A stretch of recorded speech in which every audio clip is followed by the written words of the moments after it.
Allez, tu viens ? On est samedi soir, 16 novembre, 65 millions 2024 après la chute des dinosaures. Il est 19h au Club de l'Étoile. C'est un cinéma où se déroulent de nombreux événements pop culturels à Paris. Et tu trouveras le lien pour te tenir au courant des prochains événements si tu es parisien ou parisienne. Et je dois dire qu'on est toujours très bien accueillis par l'équipe de cet endroit. Bon allez, on rentre. Bonne soirée. C'est par là-bas. Par là ? Ouais. Super, merci. Si jamais vous souhaitez poursuivre l'expérience au-delà de cette simple projection, il y a le livre Star de la soirée qui s'offre, vous payez quand même. Oui, mais il est pas cher. Franchement, il est magnifique avec des illustrations extraordinaires. Et le contenu, il est sérieux. Ah bah ouais. Ah, c'est vous l'illustrateur ? Où ça, il y en a? Où ça, il y en a ? Bonjour. Bonjour. Voilà, enchanté. Bonjour. Bon, il y a dédicace ? Il y a dédicace tout à l'heure ? Ouais. Bah super. Allez, go.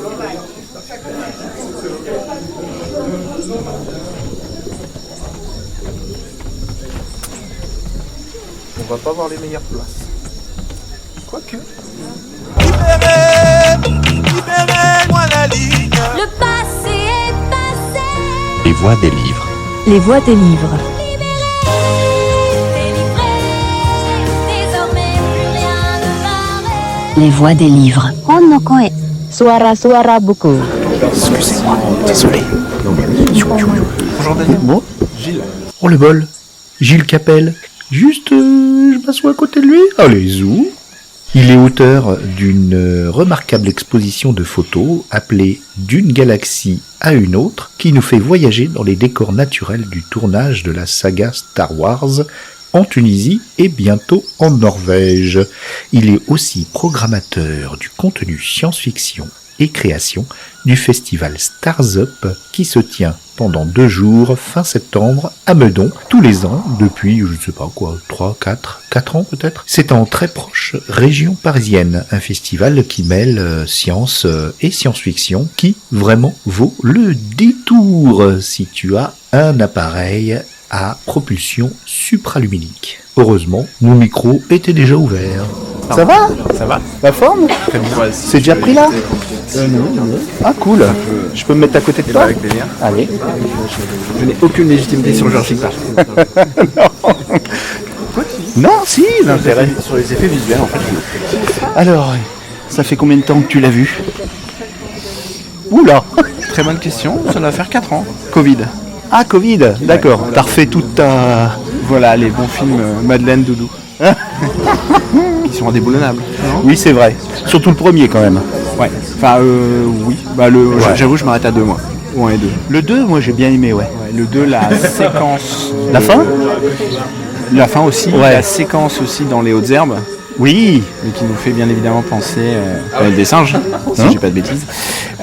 Ainsi que la séquence du camion, qui est magnifiquement montée, rythmée aussi, qui marche évidemment, bien évidemment. Et le côté aussi, ceci est un film très différent dès le premier plan, avec Ian Malcolm aussi dans la station de métro décoiffé. Ça a pris un petit peu à rebours le truc, c'est très bien je trouve. Ouais. On passait d'un truc très collégial à un truc familial en fait. Tiens, toi qui l'as fraîchement dans la tête, j'avais un souvenir que la volière à ptérodactyle était dans le 2.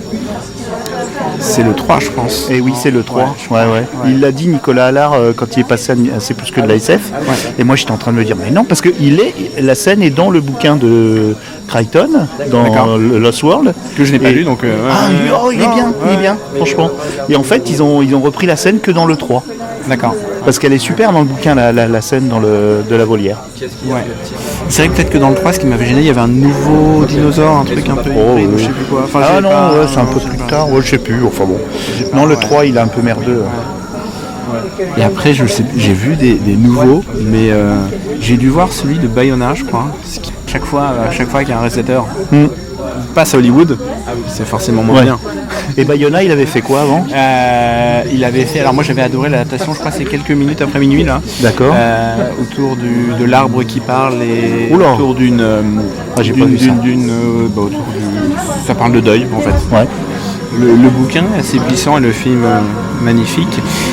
Alors j'avais énormément d'idées visuelles dans ce film-là, mais j'ai trouvé que c'était une série B qui ne s'assumait pas. Si on m'avait dit ceci n'est pas un Jurassic Park et ceci est une série B avec un dinosaure, Ouais. j'aurais un petit peu Oui, jubilé. c'est ça, c'est Parce que souvent... ces machins ouais. mangent bidule et remachins, Ouais. ça devient lourd et drôle. Mais qu'est-ce que ça a à faire dans un Jurassic Park? Enfin, c'est mon point de vue. Non, alors c'est un point de vue qui m'interroge sur beaucoup de franchises, parce qu'en fait quand on critique des films dans une franchise, mais en fait si tu les prends indépendamment de la Ouais, franchise, non, mais voilà, et que tu fais table rase, t'as un jeune gars, une jeune fille qui découvre comme ça un film de Jurassic ou même de Predator ou de quoi que ce soit, il le voit complètement dehors sans a priori. Bah finalement c'est un bon film. Ouais. Et celui de Bayona, je l'ai pas revu depuis la salle Ouais. et j'étais limite rentré dans la salle un peu pour défoncer le film. Ah ouais. Ça m'énervait un petit peu le fait de tirer sur les sagas. Et au final, Ouais. je me suis dit, why not, pourquoi pas. Et il y avait des très bonnes idées visuelles. Enfin, moi j'avais trouvé, non, il y avait des choses assez intéressantes, mais encore une fois, il y a le cahier des charges, le machin et tout, et c'est dur de prendre de l'ampleur au sein de certaines productions. De la franchise, vu ce que ça rapporte. Voilà. Parce que ça rapporte énormément. C'est pour ça qu'il y a la suite qui arrive encore. Voilà. Mais je vais donner le. Ouais. Je suis très conservateur, mais voilà. Ouais. C'est Jurassic Park, Le Monde Perdu, et après, 3 bof, faut peut-être. Est-ce que tu te souviens du cinéma où tu l'as vu la première fois, Jurassic Park? Ouais. En fait, j'ai eu la chance de le voir avant l'âge, je crois. J'ai vu donc en 93 et j'avais. Et le cinéma C'était à Rennes. à Rennes? Ouais. C'était chez mes grands-parents. Et c'était pas l'Arvor, parce qu'il n'existait pas. Je sais plus du tout. Ah, ça devait être une belle salle. Je sais plus parce qu'à la fois j'étais petit. Enfin, petit oui non, j'avais 9 ans. Ah oui, effectivement, ouais. Ah ouais. Tandis que moi, je l'ai vu à Porte d'Italie, dans le grand cinéma de Ouais. Porte d'Italie. Ça, je me souviens encore, on faisait la queue et tout, et on a pris une claque. Ouais, moi 9 ans, en fait, j'avais plutôt ce truc de tu vas voir un truc qui est pas forcément pour ton âge, mais il y a des dinos, donc t'es quand même légitime. C'est vrai que... C'était un beau. Enfin, je l'ai vu. Non, c'est effrayant. À 9 ans, ouais, Ouais. c'est limite. Mais en fait, j'ai Ouais. eu aucun effroi et tout, parce qu'au final, ouais, il y a peut-être. Enfin, il y a 2-3 scènes. Il y a ce fameux jumpscare aussi, je crois, du Raptor. Non. Oui. Qui tombe avec la plaque et le Raptor qui essaye de l'avoir à la fin. Et il me semble qu'il y a un membre coupé en plus. Enfin, Peut-être, on oui. verra, on va voir. Il y a quand même des choses un tout petit peu gore. Et puis même, c'est effrayant. Mais c'est un peu ma Madeleine. C'est ta Madeleine. Voilà. D'accord. Avant même Star Wars. Ah ouais, Moi. carrément Ouais, j'ai vu Non, Jurassic Park t'es avant lui, fou, mais quoi. j'ai vu Star Wars très tard en fait. Ah ouais J'ai dû voir Star Wars à 13, 14, enfin. Oui, c'est le 15 bon ans, âge. bon. Ouais, c'est le bon âge, ouais. Voilà, l'âge idéal est 12, c'est mon Georges. Ouais, Georges. Il l'appelle Georges maintenant. Mais oui, ouais, on n'est pas du tout intime. Mais, voilà, mais entre fans et passionnés, on va dire. Quand tu auras On peut dire passé le une créateur, semaine au enfin, ranch, tu pourras dire Georges. Hein Voilà, c'est. Qui n'est plus Orange d'ailleurs. Mais, Ah ouais et contrairement, enfin voilà, en fait alors Georges n'a jamais habité le ranch. Non. Il a travaillé, il a bossé à côté. Et par contre, c'est vrai que pour avoir bien poncé le sujet aussi en conférence Ouais. sur ce qu'est devenu aussi le patrimoine de Georges post-revente. Ah bah je l'ai écouté, voilà, cette conférence. oui, avec William Horn, voilà. Bah voilà. Bonjour William. Et bien évidemment, Oh, le contrairement à ce que dit la page Wikipédia du Skywalker Ranch française, Ok. Disney n'est pas propriétaire du Skywalker Ranch. Ah, pourtant, il me semblait que vous aviez dit qu'il l'avait vendu. Non, justement. Il l'a pas vendu Non.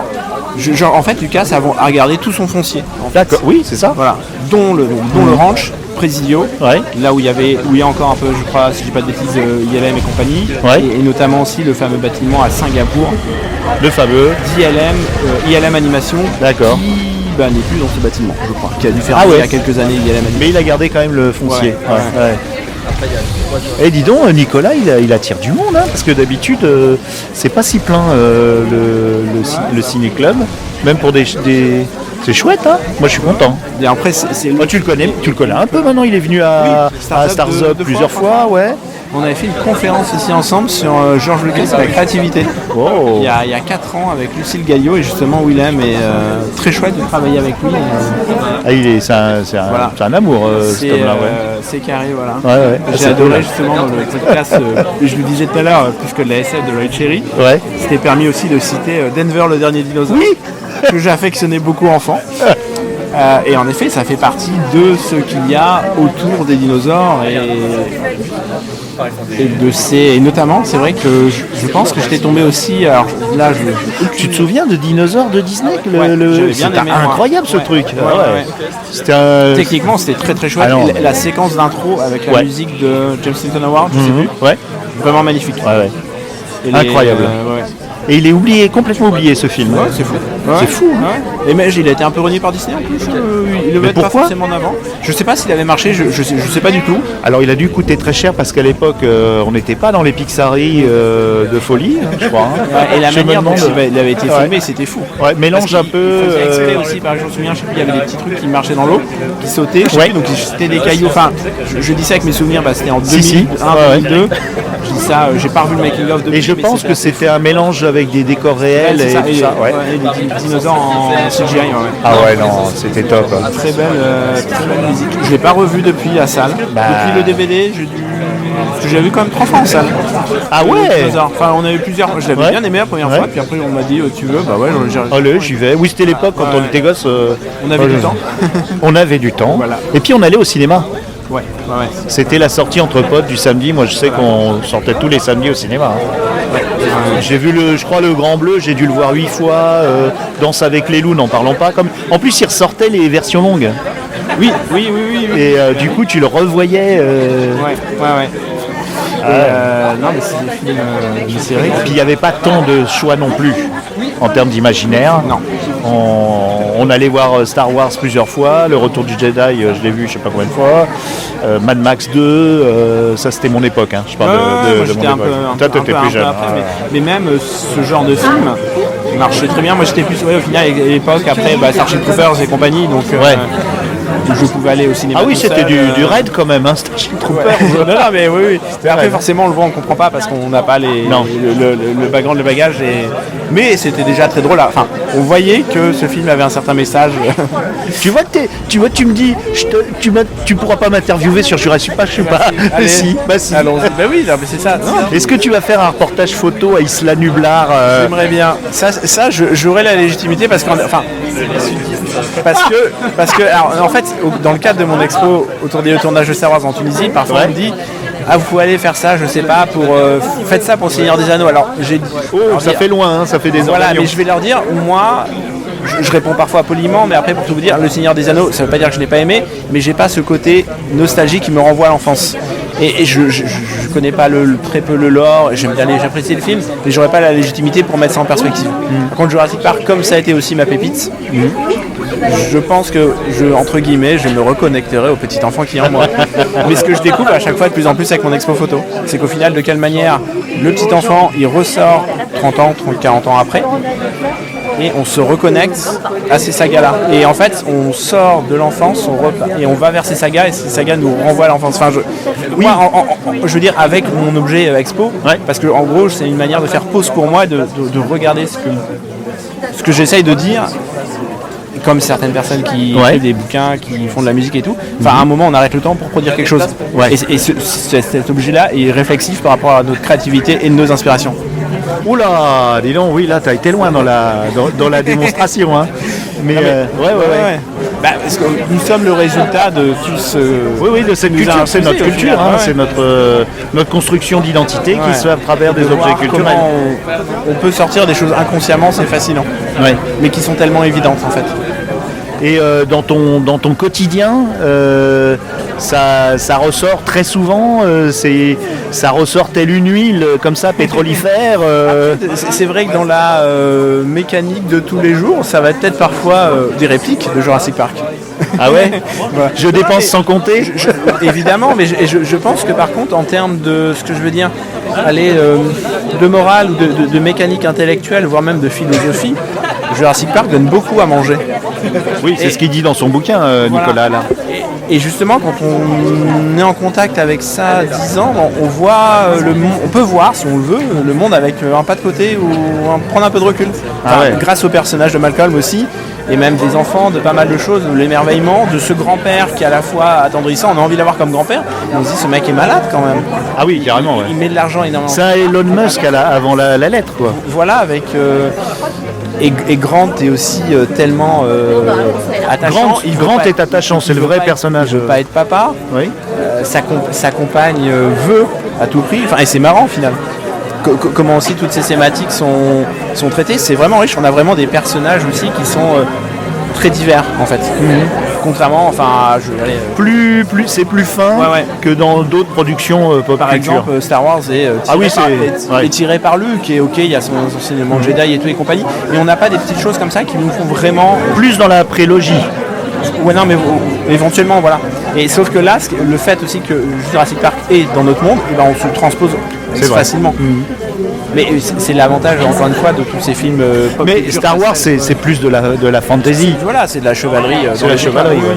Mais la prélogie dans Star Wars, il y a quand même tout un contenu politique qui est quand même vachement fin, je trouve. George Lucas, et je trouve qu'on lui fait un mauvais procès à cette série de films, parce que je la trouve fabuleuse et beaucoup plus intéressante quasiment que le 4, 5, 6 presque, enfin à mon titre. Clairement, oui, le 4, 5, 6 fait un peu enfantin.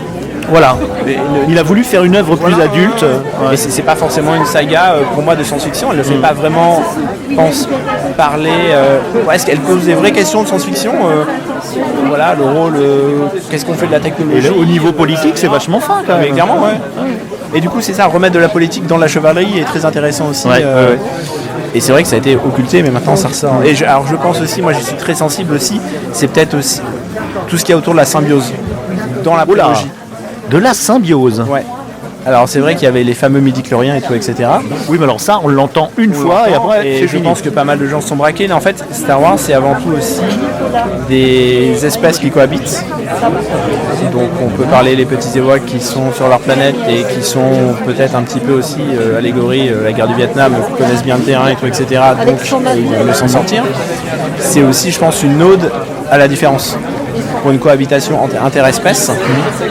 Que Disney Télé n'a pas bien compris, vu qu'il y a de moins en moins d'extraterrestres dans les séries. Voilà, après il y a des questions de budget. Et après, c'est vrai que Lucas, peut-être après, a essayé, je pense, de mettre des petites choses autour de la symbiose.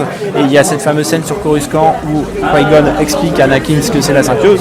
Je crois que c'est quand je vais pas le dire mot à mot, mais voilà, c'est quand deux êtres ont des interactions réciproquement profitables, en fait. Oui, on avait éclaté. Oui, ça a dû passer. Du coup, c'est un discours un petit peu en second plan, l'idée, mais qui au final est assez très fort et ressort. Et je crois que si je dis pas de bêtises, c'est dans les bouquages de Paul Duncan où Lucas dit clairement, ben non, mais moi, je voulais parler de la symbiose, quoi. Et alors c'est aussi un de mes discours, c'est que maintenant on se rend compte, hélas, de la nécessité de la symbiose par rapport au dérèglement climatique, l'effondrement de la biodiversité. Et je trouve ça, ce message trop sous-exploité en fait. Parce qu'avant tout, ayons un petit peu d'humilité à vivre en symbiose avec la planète qui nous accueille, les êtres qui nous entourent. Je parle aussi des espèces, mais aussi entre nous. En fait. Et là, on raccroche sur Jurassic Park parce qu'il y a un message aussi on ne rigole pas avec la nature, elle trouve toujours son chemin. Et justement, dans le livre de Le Monde englouti de J.G. Ballard, on voit un monde qui s'est réchauffé à cause alors non pas de la folie de l'homme, mais de l'astre solaire qui grossit, qui envoie des tas de tempêtes solaires qui font monter la température, ce qu'on va peut-être connaître, et qui font monter, donc du coup Londres est un marais, et où s'ébattent des grands sauriens, puisque les espèces régressent vers le Crétacé plus ou moins. Et donc on a l'impression, quand on voit Jurassic Park jusqu'où ça va, on a l'impression qu'on va vers Cadillac et Dinosaures ou Négaliot, je ne sais pas si tu connais cette BD, elle est magnifique. Donc un monde où on vit en symbiose justement, on vit avec des dinosaures et c'est la normalité, quoi. Il y a ce message aussi un petit peu de la nature, on ne joue pas avec la nature, et puis après la nature, elle prend ses aises, quoi. Tout à fait. Ouais. Merci Gilles. Avec grand plaisir. Puis je vais essayer de prendre un petit peu, puis s'il y a un débat, je l'enregistrerai aussi. Très bien. Comme ça va faire une petite capsule pour les gens qui ne peuvent pas venir. Parce que moi je pense aux auditeuristes qui ne peuvent pas venir, qui ne sont pas sur Paris, et comme ça ne va pas être capté, donc c'est pas perdu. Voilà. Toc.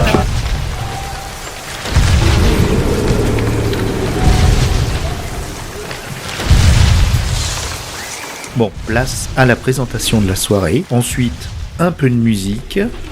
pendant qu'on regarde le film, hein, tant qu'à faire, avec la projection dans de très bonnes conditions du premier film de Steven Spielberg, Jurassic Park de 1993. Et tu vas assister à la séance de questions-réponses avec Alain Beneteau, paléo-artiste, et Nicolas Allard, qui sont venus nous présenter leur livre Jurassic Park et les sciences, écrit également sous la direction de Jean-Sébastien Steyer, paléontologue. On y trouve des textes de Thierry Gendroc, Aline Le Breton, j'adore ce nom, Jean-Philippe Usan, et c'est aux éditions Belin. Alors si tu as toi-même des questions, on sera ravis de les transmettre à ces personnes qui sont adorables, ou tu peux leur poser directement sur leurs réseaux sociaux. Ils se feront une joie de répondre, ils sont super abordables. Je te recommande enfin également les épisodes de C'est plus que de la SF de Lloyd Cherry, où intervient Nicolas Allard, et notamment un des derniers où il parle abondamment de son livre. Tout cela est dans la description. Allez, bonne écoute. Donc, merci infiniment d'être là et de nous soutenir. Et aujourd'hui, on a le plaisir d'accueillir Nicolas Allard, l'auteur du livre Jurassic Park et les sciences, et le paléo-artiste Alain Beneteau pour cette séance spéciale Jurassic Park. Et attention, ne partez pas trop vite après le film parce qu'on va avoir une séance de dédicace à l'étage, précédée d'un échange avec nos guests et une projection des dessins d'Alain Beneteau en direct. Maintenant, je vais laisser la place à Nicolas et on peut l'applaudir une nouvelle fois.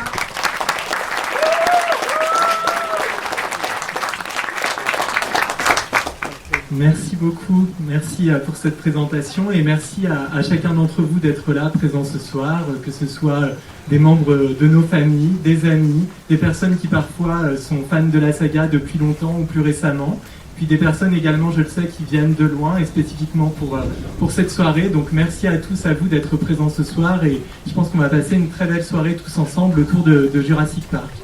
Donc effectivement, avant de pouvoir regarder ensemble ce film mythique sur grand écran, parce que peut-être que certains d'entre vous l'ont déjà vu forcément à la télévision, en DVD, mais pas forcément sur grand écran, n'était pas toujours en âge de le regarder à l'époque où il est sorti au cinéma. Donc je vais d'abord vous présenter peut-être un petit peu l'histoire de Jurassic Park, les origines de Jurassic Park, à partir donc en m'appuyant sur le livre Jurassic Park et les sciences, que j'ai co-dirigé avec le paléontologue Jean-Sébastien Steyer, et un beau livre donc qui a été intégralement illustré par Alain Beneteau qui est ici ce soir, et donc vous aurez le plaisir de voir les dessins dans quelques instants, en tout cas quelques instants après la projection de Jurassic Park. Donc je présente rapidement justement Alain Beneteau qui est un paléo-artiste, donc c'est un artiste qui est spécialisé dans la représentation des temps disparus et des animaux disparus. On lui doit plusieurs livres, la Terre avant les dinosaures, La mer au temps des dinosaures, Requins, Dinosaures à plumes. Et je dois dire que ça a été un grand plaisir et un honneur pour nous de travailler avec lui sur ce livre, parce que c'est quelqu'un qui a d'un grand talent, et en plus c'est humainement quelqu'un de très bien. Donc merci Alain d'avoir travaillé sur ce livre et d'avoir été aussi efficace et toujours aussi talentueux dans ta représentation de ces univers disparus. En ce qui me concerne, donc, je suis professeur agrégé de lettres modernes, je suis également essayiste, je suis spécialiste des littératures de l'imaginaire et de la pop culture. Et donc, avant ce livre sur Jurassic Park, j'avais eu l'occasion d'écrire sur différents sujets, Star Wars, Game of Thrones, Jules Verne, La planète des singes, Dune, je suis spécialiste notamment de ce roman de science-fiction. Et puis à la fin du mois va être publié mon dernier essai sur le manga L'Attaque des Titans. Voilà, donc ces univers de l'imaginaire m'intéressent beaucoup. Et donc Jurassic Park, pour moi, c'était important de pouvoir un jour ou l'autre écrire sur ce sujet, parce que c'est un sujet qui m'intéresse depuis l'enfance. Avec mes frères, on a vraiment grandi dans cet univers-là. On avait à la maison tous les jouets de l'univers, et c'est la première saga de pop culture qui m'a vraiment plu et marqué, et je pense que c'est le cas de beaucoup de personnes, parce que le monde des dinosaures, c'est vraiment associé à l'enfance. Alors, pour vous parler donc un petit peu des origines de Jurassic Park, donc vous voyez, je vais avoir la possibilité pendant cette petite présentation de m'appuyer sur les magnifiques travaux d'Alain Beneteau, ces belles illustrations qui sont présentes dans le livre, qu'il a réalisé exclusivement pour notre livre-là. Et donc, vous parler un petit peu des origines de Jurassic Park. Alors, sur la gauche de l'écran, vous avez Georges Cuvier. Georges Cuvier, c'est un grand scientifique français, 18e, 19e siècle, qui est considéré bien souvent comme le père de la paléontologie ou un des pères de la paléontologie. C'est grâce à lui qu'on a justement eu le développement de la paléontologie, notamment au XIXe siècle. Et Cuvier réalisait déjà un certain nombre d'illustrations paléontologiques. Et si on en vient vraiment aux origines de la littérature préhistorique, là vous avez la couverture du livre qui s'appelait Paris avant les hommes, qui a été écrit par un écrivain français du XIXe siècle, Pierre Boitard. Et dans ce livre-là, il imagine, pour confronter l'homme aux dinosaures, il imagine que le diable va lui proposer un voyage à travers le temps pour découvrir ce qu'était Paris bien avant l'arrivée des hommes. Donc c'est le premier ouvrage de littérature dite préhistorique. La littérature préhistorique, elle va se développer en même temps que le paléo-art. Donc le paléo-art, c'est la représentation des animaux disparus, pas uniquement les dinosaures. Et donc, sur la gauche de l'écran, vous avez la première représentation paléo-artistique de l'histoire, en tous les cas celle qui nous est connue, qui s'appelle Duria Antiquior et qui a été réalisée en 1830 en Angleterre par un géologue anglais.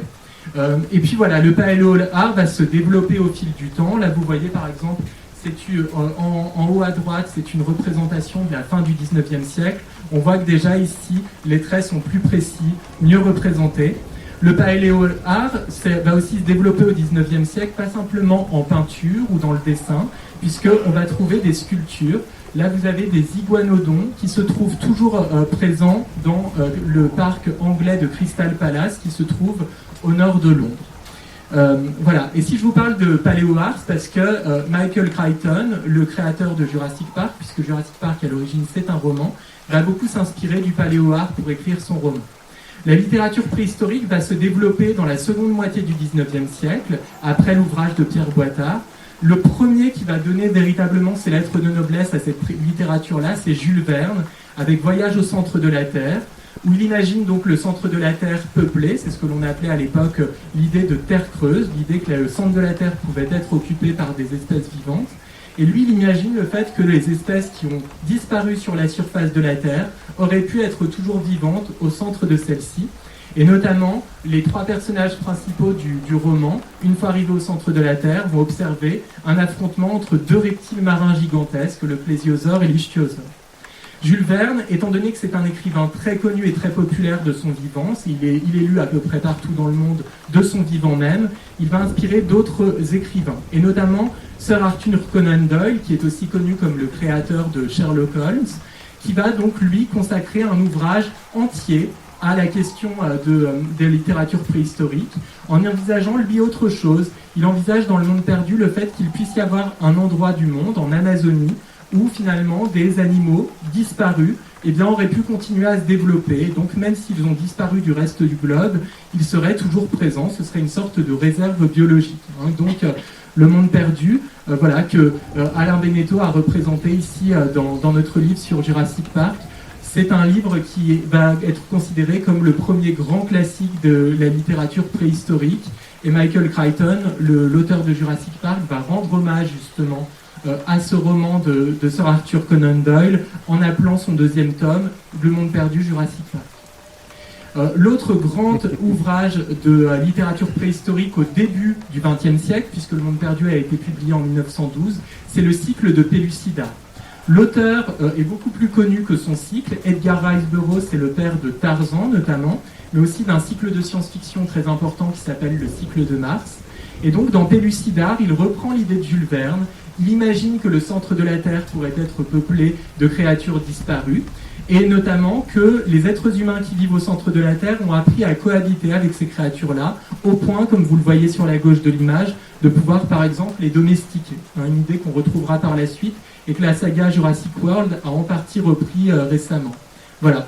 Et donc, une des particularités de Pellucidar, c'est que l'humanité va vraiment être menacée, parce que sur la droite de l'écran est représentée une créature qui s'appelle le Mahar dans cette œuvre-là. Et le Mahar, c'est une créature donc qui a évolué au fil du temps. Ce sont des reptiles volants qui sont devenus très intelligents et qui ont même supplanté l'humanité dans cet univers-là. Rapidement, la littérature préhistorique, elle va continuer à exister au XXe siècle, c'est pas simplement au début du XXe siècle. On connaît par exemple la nouvelle Un coup de tonnerre de Ray Bradbury, qui est l'un des plus grands écrivains de science-fiction, Et dans cette nouvelle, il envisage la possibilité que l'humanité puisse retourner dans le passé pour, par exemple, chasser le tyrannosaure, comme on le voit sur la droite de l'écran, avec donc des conséquences sur la continuité temporelle. Je ne vous raconte pas dans le détail si vous ne connaissez pas cette nouvelle, mais elle est très plaisante à lire et c'est un texte qui est particulièrement intéressant. Alors pour revenir, donc Michael Crichton, lui connaît tous ces auteurs, hein, il est américain, il les connaît, il les a lus, il les apprécie. Et il faut savoir que par contre, il n'en a jamais véritablement parlé, mais on sait que ça l'a inspiré. S'il n'en a pas parlé, c'est parce qu'il avait peur du plagiat. Avant Jurassic Park, un roman qui est sorti en 1990, qui a été publié en 1990, a été publié quelques années auparavant un roman qui s'appelle Carnosaur, dont vous n'avez peut-être jamais entendu parler.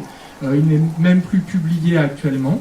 C'est un écrivain australien qui a écrit ce texte, et c'est un texte dans lequel, pour la première fois, on imagine la possibilité que les dinosaures vivent à notre époque grâce à des manipulations génétiques. Donc ce n'est pas Michael Crichton qui a eu cette idée le premier, c'est Harry Adam Knight qui l'a eu au cours des années 80. Lui, il était persuadé que les films liés aux dinosaures allaient être le prochain filon d'Hollywood, donc c'est vraiment sa pensée forte dans les années 80.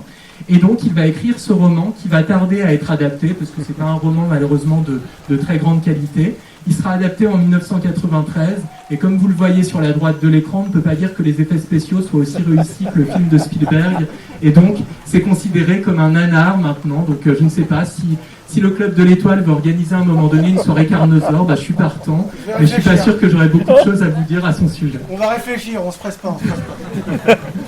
Ça pourrait rencontrer un grand succès. Quoique Corman vient de mourir, on aurait pu penser à l'hommage. Ben voilà, pourquoi pas. Alors, les films de dinosaures aussi vont inspirer Michael Crichton, parce que Michael Crichton est né en 1942, donc il appartient aux premières générations qui vont grandir avec la télévision, avec l'écran. Et donc il y a plusieurs films qui sont réalisés au XXe siècle et qui mettent en scène des dinosaures de façon pas toujours très réaliste. L'un des plus célèbres, c'est 1 million d'années avant Jésus-Christ. Alain Beneteau lui a rendu hommage à ce film-là en représentant ici ce duel entre un dinosaure herbivore et un carnivore. Mais donc, il est vraiment inspiré aussi bien par la littérature préhistorique que par les films préhistoriques qui sont réalisés au cours du XXe siècle et surtout dans la seconde moitié du XXe siècle. On peut aussi rapidement parler de l'influence qui a pu être exercée par des films dits de monstres, comme tous les films Godzilla. Là, vous avez l'affiche du premier Godzilla qui est sorti au cinéma en 1954 au Japon. Alain Beneteau l'a représenté également dans le livre. Et il faut savoir que dans certaines versions, Godzilla est parfois présenté comme un dinosaure, comme le dernier représentant des dinosaures. Michael Crichton, donc le créateur de Jurassic Park, est sur la gauche de l'écran. C'est donc quelqu'un qui est né en 1942 à Chicago et qui est décédé en 2008 à Los Angeles. C'est quelqu'un qui a réalisé d'abord des études de médecine, même si sa passion était la littérature. Et parallèlement donc à ses études de médecine, il écrivait des textes littéraires qui étaient publiés, qui lui ont permis peu à peu de vivre de sa plume. Il va toujours garder par contre en mémoire ses études de médecine, et notamment, il est à l'origine d'une des séries les plus célèbres de la fin du XXe siècle, Urgence, qui a commencé à être diffusée en 1994, soit un an après Jurassic Park. Michael Crichton, donc, c'est quelqu'un qui va être considéré comme ce que l'on appelle c'est l'un des pères, de ce que l'on appelle le techno-thriller. Le techno-thriller, les premières traces, on les trouve notamment chez Jules Verne au XIXe siècle. C'est un type de récit donc, qui est censé être contemporain du lecteur, où il y a donc un suspense, un mystère, comme dans le thriller, il y a une enquête qui est menée, mais à la différence d'un thriller classique, ici on s'intéresse aux technologies, notamment aux hautes technologies, qui sont aussi bien un problème qu'une solution dans le techno-thriller. Et donc Michael Crichton, lui notamment, est persuadé que une des grandes réflexions qui va se poser à l'humanité au XXe et au XXIe siècle, c'est la question de la génétique et des manipulations génétiques. Michael Crichton également est quelqu'un qui est fasciné par le monde animal, et avant Jurassic Park, il a écrit un de ses romans les plus célèbres, Congo, dans lequel il envisage justement la possibilité qu'en plein cœur de l'Afrique, il puisse y avoir des animaux, des singes intelligents, capables de représenter une menace pour l'humanité. C'est en partie un texte qui est inspiré aussi qui s'est inspiré de la planète des singes. Et donc le monde animal l'intéresse bien avant d'écrire Jurassic Park.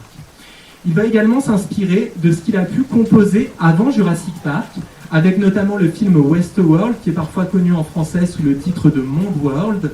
Et donc, c'est un film donc il a écrit et réalisé, parce qu'il était également scénariste et réalisateur. Et dans Westworld, il imagine une sorte de parc d'attractions futuriste, dans lequel on pourrait être plongé dans une période particulière de l'histoire, donc le Far West américain, l'Antiquité romaine. Et donc, les personnages qui se trouvent dans ce Far West-là, par exemple, sont hyper réalistes. Ce sont des robots qui ont des traits humains, qui peuvent être confondus avec des êtres humains. Sauf que, pour des raisons que l'on ne connaît pas bien dans le film, ils finissent par dysfonctionner et représentent une menace pour les visiteurs eux-mêmes. Crichton, aussi bien dans Westworld que dans Jurassic Park, va faire en quelque sorte la satire des parcs d'attractions comme Disney. On verra d'ailleurs dans Jurassic Park qu'il y a une réplique de Ian Malcolm où il est question des pirates des Caraïbes qui ne dévorent pas les touristes quand ils dysfonctionnent. Et donc, il y a cette réflexion qui est présente chez lui depuis longtemps. Et puis, il s'intéresse aux dinosaures depuis très longtemps, puisque dans les années 70, il écrit un ouvrage qui a été publié seulement en 2021, donc c'était une publication posthume, dans le dinosaure.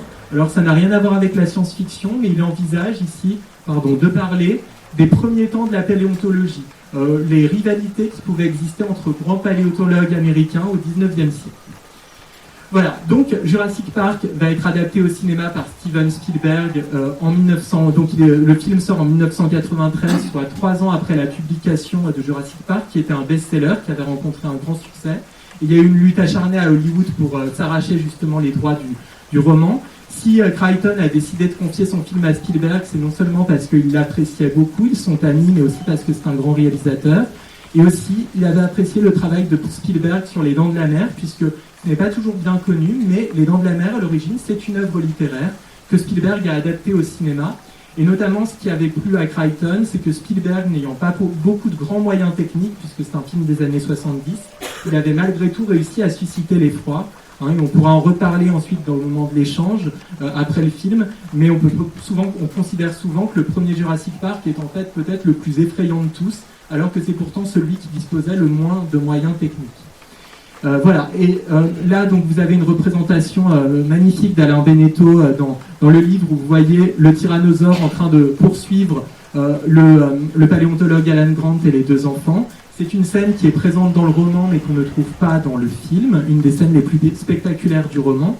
Et donc, à la fin de la séance, on aura l'occasion aussi de parler de ces différences entre roman et film. C'est un point que j'ai abordé dans le livre. Voilà, vous dire également, si l'échange d'aujourd'hui vous a intéressé, que j'ai récemment donné une longue interview dans le podcast C'est plus que de la SF sur Jurassic Park en tant qu'œuvre littéraire, donc vous pourrez retrouver ça si vous le souhaitez. Maintenant, je vous laisse en compagnie de Monsieur ADN qui va passer cette séance avec vous. Je vous souhaite une excellente séance. Je vous remercie encore d'être présent ce soir. Et n'oubliez pas que la vie trouve toujours un chemin.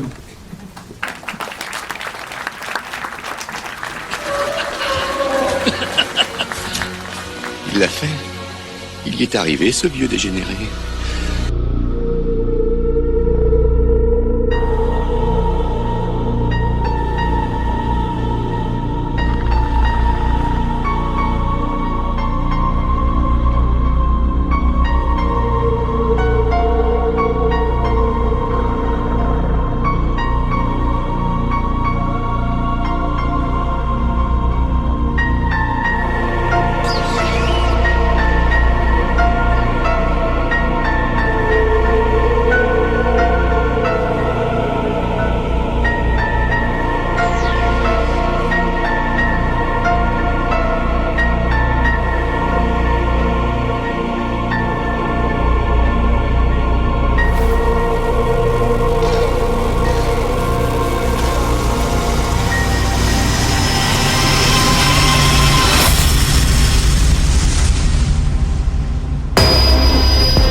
L'homme détruit Dieu, l'homme crée les dinosaures. Les dinosaures mangent l'homme. La femme hérite de la terre.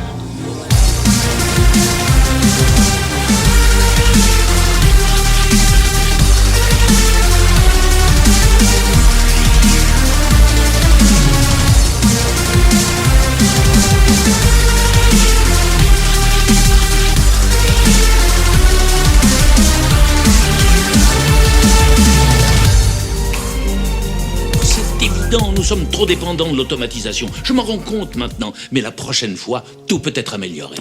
John. La création est un acte de pure volonté. Ce sera parfait la prochaine fois. Ouais, le petit son qui va bien, de temps en temps. J'avais remarqué, tu sais, dans la scène là, où il y a un petit peu les merchandising aussi. Ouais. T'as un bouquin. Il y a le bouquin de Nicolas Allard déjà. Presque. Qui est le making-of de Jurassic Park. Mais fait par l'autrice de Jodie Duncan. Ouais. Qui fait souvent les gros making-of. Ah ouais voilà. Mais alors tu sais pas si c'est celui du parc ou celui du film. Mais les deux se... Ah, il a été jusqu'à être méta au point de... Ouais. Jodie Duncan, je crois, a fait énormément de making-of, notamment de Spielberg, je crois, et aussi... il doit y avoir peut-être coécrit sous l'épisode 1 avec Laurent Boudreau, possiblement. Et j'avais totalement oublié aussi le double discours, bien évidemment, entre la création numérique et les dinosaures, voilà. Créer de l'artificialité pour émerveiller. Voilà. En 93, là où tout a changé au niveau des effets visuels. Ouais, mais ça reste... C'est extrêmement vrai. Ouais, Tariq Baker, t'as Stan Winston, t'as tous les meilleurs. Phil Tippett, tu parles. Et en plus, tu vois pas le travail de Phil Tippett, parce que Phil Tippett, c'était... c'est la motion... Mais voilà, avec son fameux DID, je crois, où c'était le fameux squelette du T-Rex, mais en anime. Qui parmi vous, à main levée, ne l'avait jamais vu? Ah ouais. Oh les vénards. Le fameux squelette qui pouvait opérer en fait avec ses mains et qui était relié en fait à un ordinateur. D'accord. Donc qui pouvait animer. Non, Alex. Ça fait plaisir. Mais t'aurais pu. T'aurais pu. Alex l'avait jamais vu. Oh là là. Trop fort. Sur VHS et DVD. Mais... En VHS. Ah oui. T'avais pas le laserdisc? Non, j'avais pas une thune à l'époque. En plus, t'enregistres, mon salaud. Ah mais oui.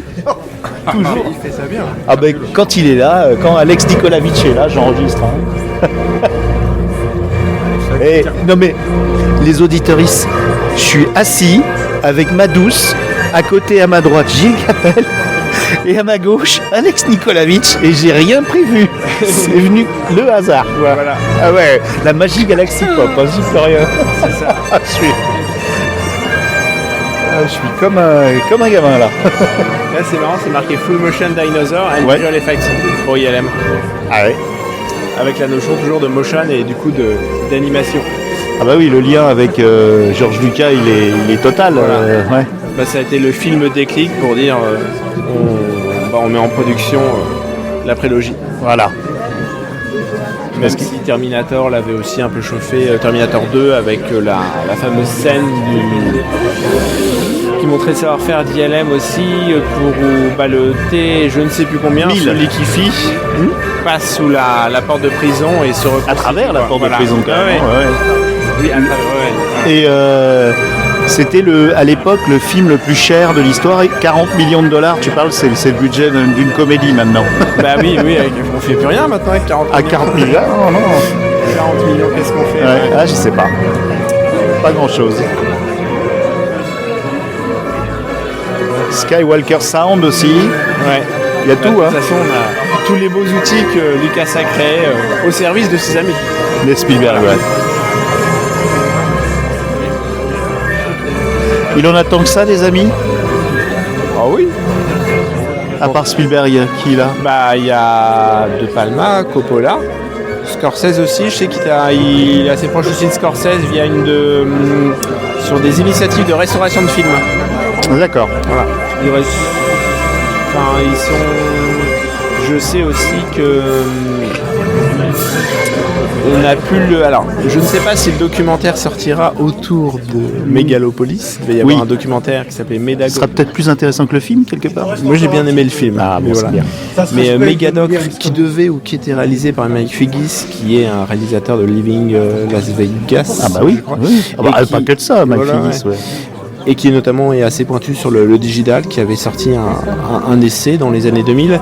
Et du coup, bien évidemment, Lucas fait partie des interviewés du documentaire. C'est déjà pas mal. Donc là, on nous indique comment aller faire signer les bouquins. Moi, j'en ai 2 à faire signer.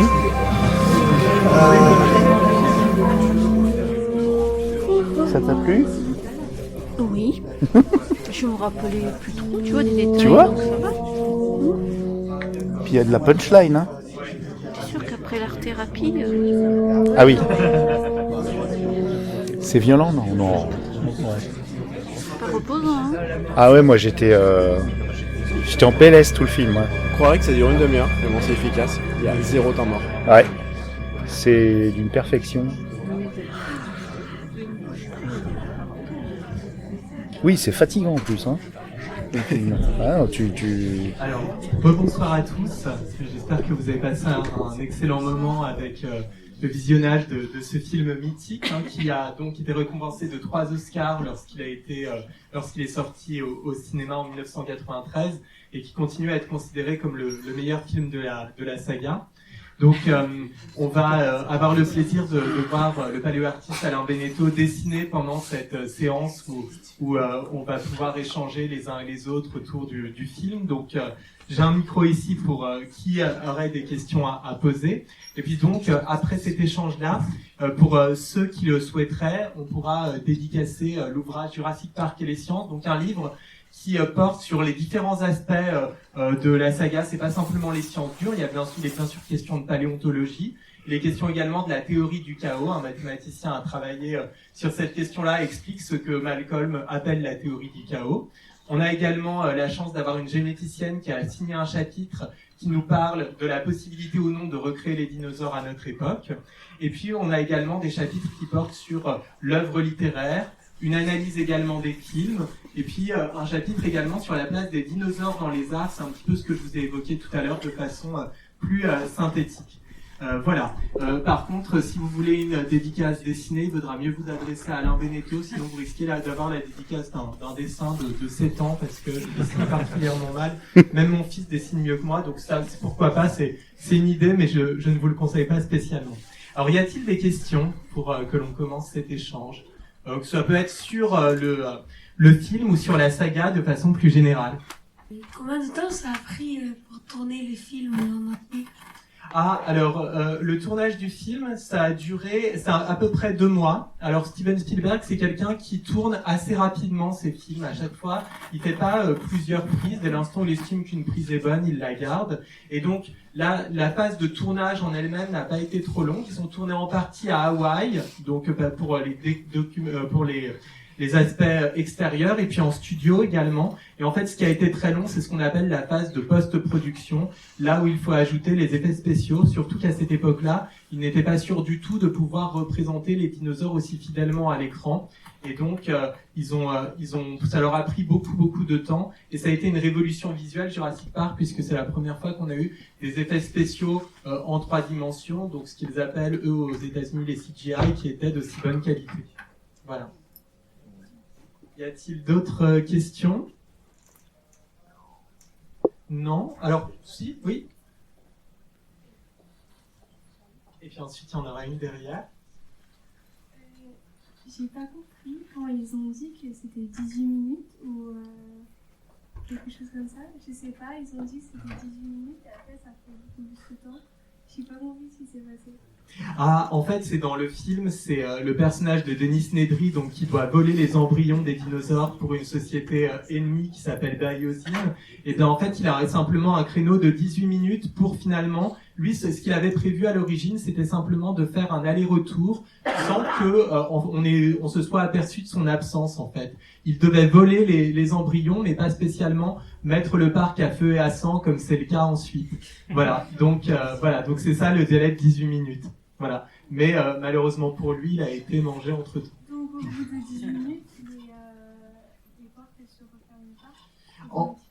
Oui, en fait, normalement, le système aurait dû se remettre en place parce que lui-même aurait dû réactiver un certain nombre de processus et comme il était absent, ça n'a pas été le cas, d'où les problèmes que l'on a pu observer ensuite dans le film. Merci beaucoup. Non, mais avec plaisir. Je crois qu'il y avait une question derrière. Oui.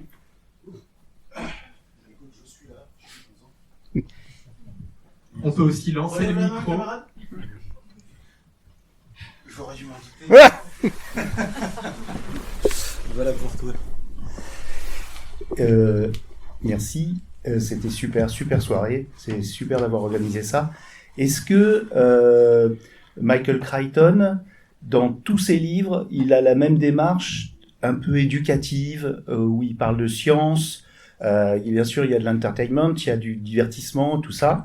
Est-ce que dans tous ses livres, il a fait à peu près la même chose, de prendre un sujet et d'en faire quelque chose de divertissant, mais aussi éducatif? Oui, souvent. C'est vrai, il y a une dimension assez pédagogique dans ses romans, notamment parce qu'il s'intéresse beaucoup à des technologies qui étaient parfois assez neuves, qui n'étaient pas toujours connues du grand public, en fait.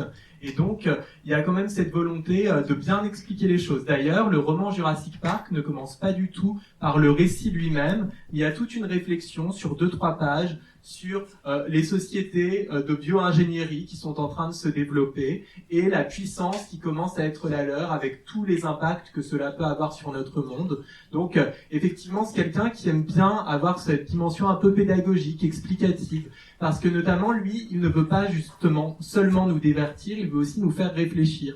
Jurassic Park, moi j'ai aimé justement étudier ce roman dans le cadre de ce livre parce que c'est un roman qui a une dimension philosophique, il y a tout un tas de réflexions bioéthiques dedans.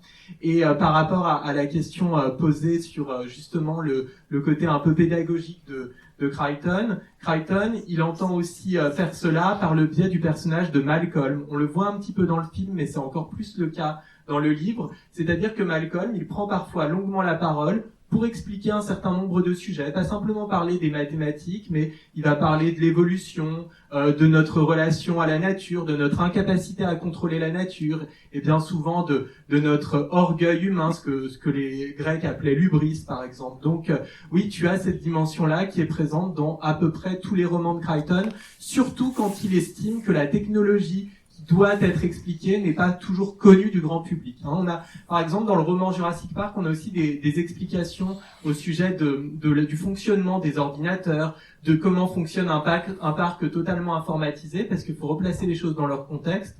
Quand le roman est publié en 1990, ce n'est pas comme maintenant où tout le monde a un ordinateur chez lui et est capable de l'utiliser, de s'en servir. On voit bien d'ailleurs que c'est un enjeu, alors c'est le cas dans le roman, mais même à la fin, dans le film, heureusement que finalement ce sont les jeunes générations qui ont l'habitude de ces technologies-là qui permettent de redémarrer le parc. Deux remarques, deux questions.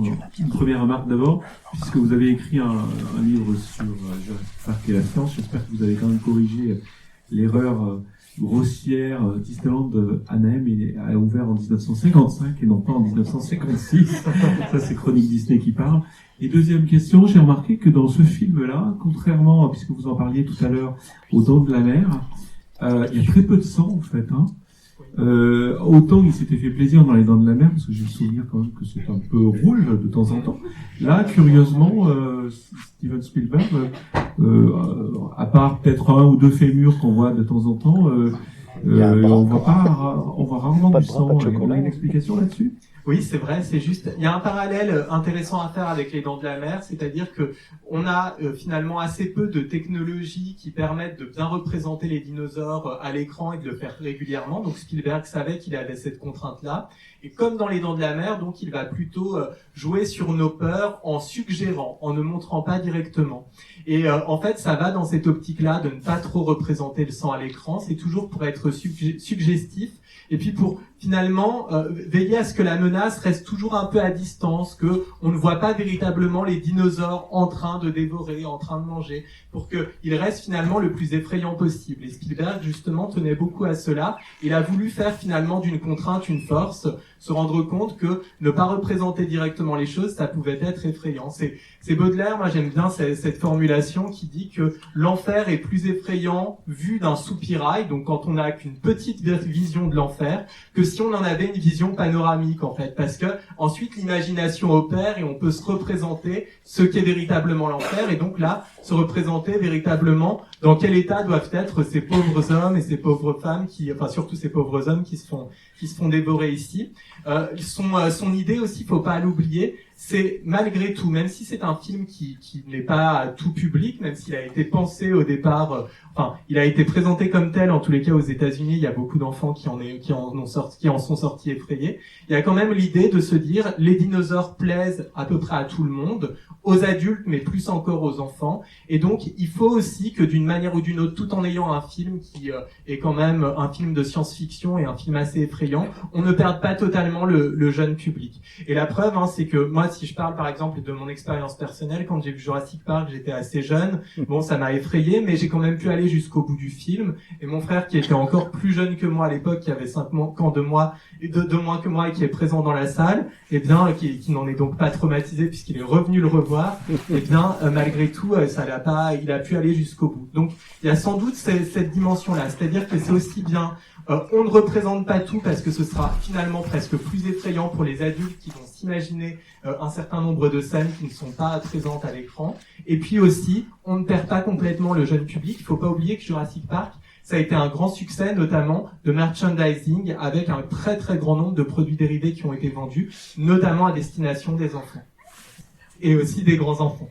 Et ensuite, les petites viennent grands. Ça va faire une transition pour ma question, parce que j'étais trop petit du coup quand le film est sorti, et je sais pas si vous vous intéressez à cette partie-là dans le livre, mais ça a dû être une Jurassic Park mania totale à ce moment-là. Est-ce que vous pouvez nous raconter un peu ce que ça a donné quand c'est sorti, ou vous maîtrisez moins cet aspect-là?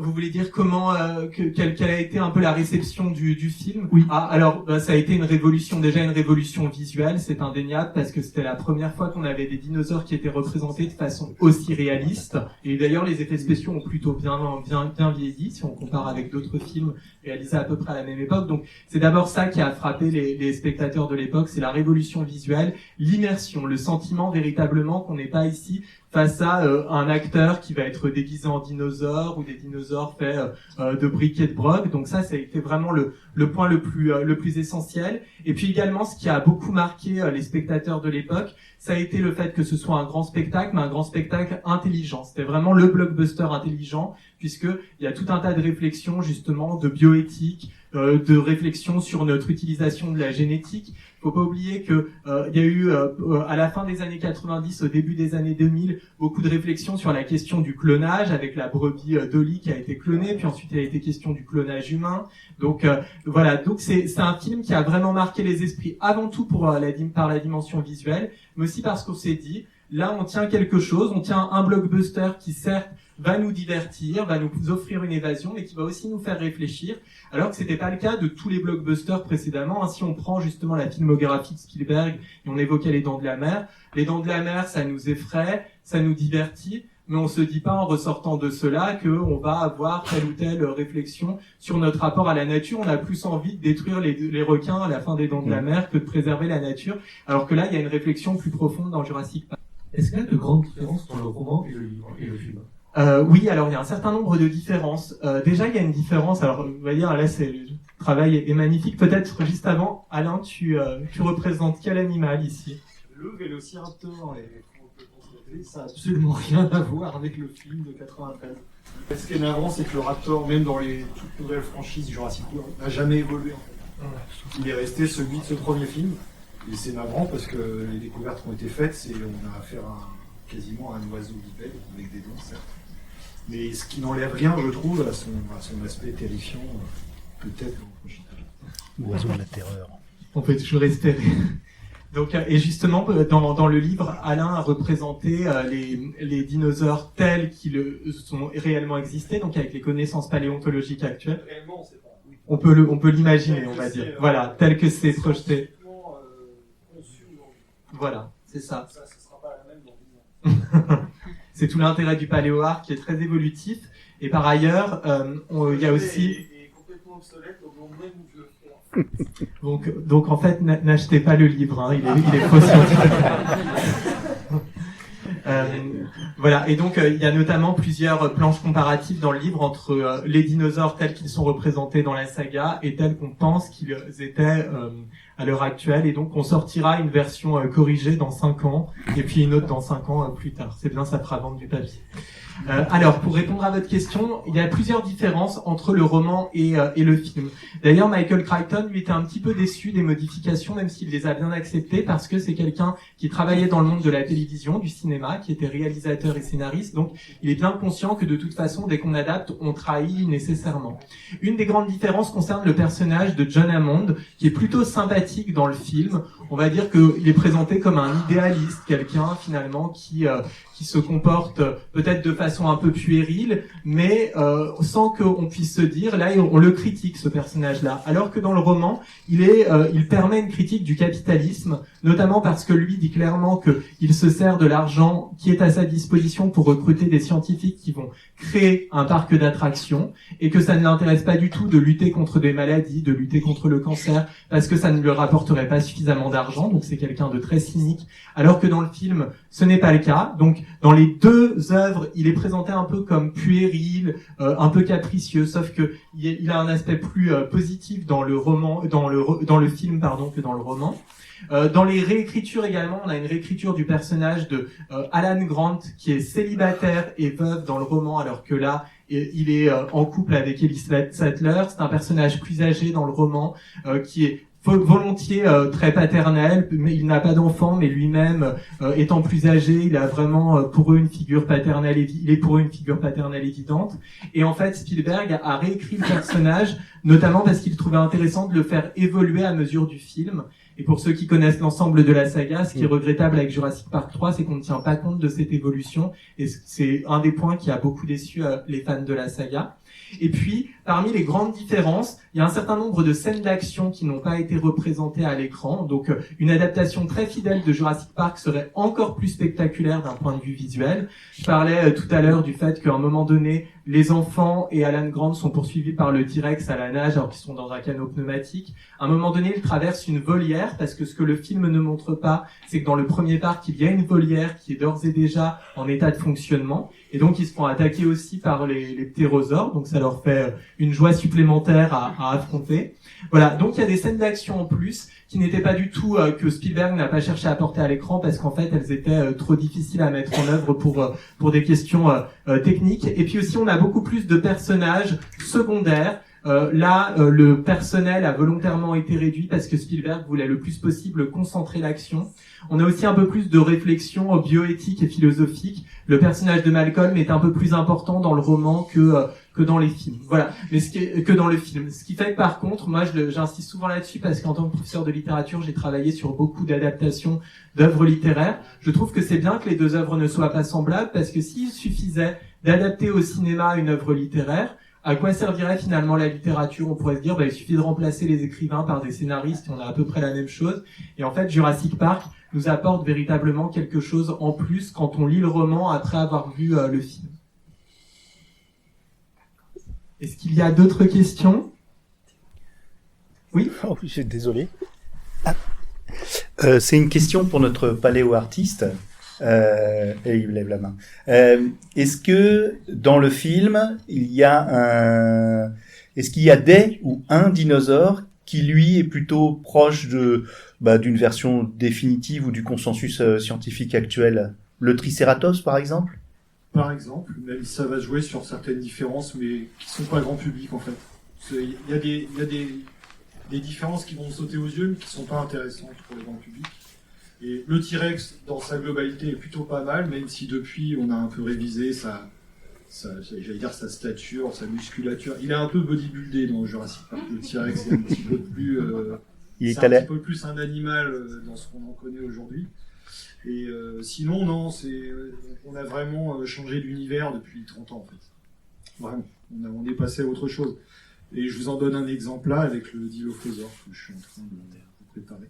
Et qui n'a aucun rapport avec celui du film, en fait. Et qui a des plumes, et qui n'a pas de collerette. Il n'a pas de collerette, oui. Ouais. Ah, d'accord. Mais, en fait, c'est vraiment... j'ai pas envie de donner un regard de spécialiste. Je crois pas que ce soit très intéressant. J'aime bien les dinosaures de Jurassic Park pour ce qu'ils sont, et ils resteront comme ça, mais je pense que s'ils font des nouveaux films, dans la mesure où Spielberg a essayé de coller à la science de son temps, ce serait bien que les nouveaux films collent de la même manière au principe de la science de notre temps. C'est-à-dire qu'il y a eu une révolution depuis sur notre connaissance des dinosaures, et elle doit s'appliquer à une nouvelle saga, mais pas à l'ancienne, en fait. Voilà. Et c'est le cas ou pas? Dans Jurassic World Non, Ah, d'accord. Je supporte pas cette trilogie. Et c'est pas, pour moi, c'est pas possible. Quand je le revois là sur ce film que j'ai vu 20 fois, et c'est pas possible. C'est pas possible pour moi. C'est trop dur. Je vais même pas au cinoche. Pourquoi? Bah, c'est mauvais, quoi. C'est mauvais en quoi? C'est mauvais dans l'histoire, dans la présentation. il n'y a rien, c'est creux, c'est vide, je sais pas. Je suis très méchant parce que toi, je sais qu'il y en a un ou deux que t'aimes bien, mais moi, ça me tombe des mains, enfin des yeux, ça me fait saigner de l'œil. Je peux pas. En tout cas, sur la représentation des dinosaures, c'est vrai que dans les deux Jurassic World, les deux premiers, il n'y a pas vraiment d'effort qui a été fait. Dans le dernier, un petit peu plus, parce qu'on a des dinosaures entre guillemets à plumes, donc il y a eu un effort qui a été fait. Mais en fait, c'est que Jurassic Park a été tellement iconique dans la représentation du dinosaure qu'en fait, quand ils ont relancé la franchise en 2015, c'est devenu une marque de fabrique. oui, c'est ça. Donc les spectateurs s'attendaient à voir le T-Rex représenté comme dans le film de 1993. Voilà. Je serais effectivement un peu moins sévère que toi concernant Jurassic World. Alors j'ai trouvé que le troisième opus était vraiment pas réussi du tout. C'est même plus vraiment un film de dinosaures, c'est plus un film de sauterelles. Mais concernant les deux autres, il y a quand même l'idée, en tous les cas, d'essayer de proposer des histoires différentes, un parc en état de fonctionnement, puis ensuite des dinosaures qui seraient ramenés sur le continent avec toute la question du trafic et des conséquences négatives que cela pourrait procurer. Le deuxième film de la saga Jurassic World, en plus, fait appel à une esthétique de film un peu d'horreur, de film d'épouvante qui est assez intéressante. Mais par exemple, le prochain film de la saga qui va sortir en juillet 2025 et qui s'intitule Jurassic World Renaissance, vraisemblablement va se passer sur une île. Et ils vont reprendre en fait à peu près les codes anciens. Et en fait, il y a toute une réflexion à avoir que beaucoup de fans de la saga ont. C'est dans quelle mesure c'est une saga qu'on peut étendre au-delà d'un certain nombre de films. Ne finit-on pas soit par répéter ce que l'on a déjà dit, soit déjà la réponse. Oui, ou alors partir sur toute autre chose et partir sur des films finalement qui dénaturent un peu l'ADN de la saga. C'est une question qui se pose pour beaucoup d'œuvres de pop culture. Hein. Prenez le cas de Star Wars, les 3 derniers films finalement ont été en partie soit des copier-coller des anciens, soit ont dénaturé ce que les premiers films avaient mis en œuvre. Donc c'est une vraie réflexion et c'est un des problèmes plus globaux à Hollywood sur la question de la réécriture, l'originalité, la possibilité de créer de nouveaux mythes, parce que finalement Jurassic Park c'est devenu un mythe, mais en 1993 c'était simplement un nouveau film. Alors par rapport juste au premier film, on a beaucoup parlé de réflexion sur la génétique tout à l'heure, mais est-ce que Jurassic Park n'a pas aussi pour thématique le rapport de l'homme à la machine avec tout ce qui découle comme problème de la surautomatisation oui. de la société, tout ce qui va avec? Oui, exactement, c'est vrai. C'est une thématique absolument centrale dans le roman. Notamment, il y a un gros reproche qui est fait, et ça va dans la satire du capitalisme que Michael Crichton développe, c'est l'idée que John Hammond a voulu, pour faire une économie de coûts humains et ne pas avoir à gérer des problèmes humains, grève, revalorisation salariale, etc., il a voulu le plus possible automatiser son parc et se servir effectivement des nouvelles technologies. Et il se rend bien compte, à mesure que la situation se dégrade, qu'ici, il a créé une dépendance vis-à-vis des machines et que cette dépendance, elle va être mortelle. Et le film, effectivement, exploite aussi cette idée-là, pas aussi fortement parce que il y a d'autres thèmes qui sont traités, mais c'est une thématique quand même qui n'est pas absolument secondaire. Et effectivement, Crichton, c'est pas seulement vrai dans Jurassic Park, mais plus globalement dans ses livres ou dans sa filmographie, considère qu'il est dangereux que l'on ait une dépendance vis-à-vis des machines, vis-à-vis des technologies. Par exemple, lui, il est totalement dans le même ordre d'idée qu'un grand écrivain français de science-fiction comme Barjavel qui en parle dans Ravage, où il montre que finalement, une fois que l'humanité perd sa technologie, puisque dans Ravage, du jour au lendemain, l'électricité cesse de fonctionner, eh bien les hommes retombent facilement dans l'âge de pierre et ça pose tout un tas de problèmes. Et Crichton, lui, est vraiment dans cet ordre d'idée-là, c'est-à-dire qu'il n'est pas un anti-technologie, il ne considère pas que finalement c'était mieux avant et qu'il faudrait revenir en arrière, mais il considère que on a trop souvent tendance à abandonner une partie de nos capacités aux technologies. Et je pense que là, il aurait été fasciné justement par ChatGPT, par l'utilisation de l'intelligence artificielle, et il en aurait très certainement sorti un livre. Oui, c'est évident. Je crois qu'il y a...